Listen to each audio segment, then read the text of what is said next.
Yeah. Listening to Mr. Karani, he has talked about, we went to the extent of having a peaceful demonstration, and of course, one of the protesters dying, losing his life, and you have had several protests. This is not the first protest. What Yeah. is different about this protest? Will it bear any fruit? Yeah, the difference between this protest and the other protests we had, this protest was peaceful. That's the first thing. Apart from it being peaceful, it was from the heart of these young Gen Zs. They did it with passion. You know, and one different thing with this one is that they didn't have one spectator, that is one leader, who would say that was the one who led those demonstrations. It was youth leaders from various locations because it was not organized by one individual. So people came out to the streets with their own willing because of these punitive taxes. And one of the reasons in these demonstrations which people, that is us young Gen Zs, didn't raise our voice about was about tax which was under amateur sporting associations.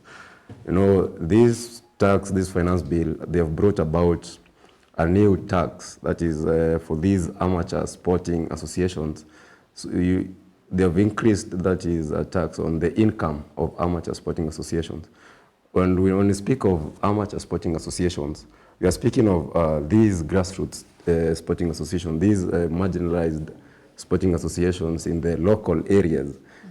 So they're discouraging these young people in these local areas to start their sporting associations, because when they have increased the income of these amateur sporting associations, that means that these big club associations that we have now will have more power, and they will be managed by maybe these betting sites. And if they can be managed by these betting sites, it means that now these amateur sporting associations and these young people in the grassroots level, they'll not have that opportunity to nurture their talents very well. So that was among the reason why young people in Nairobi were demonstrating. Then they were demonstrating about these, the diapers and the others that they were speaking, that's the eco levies.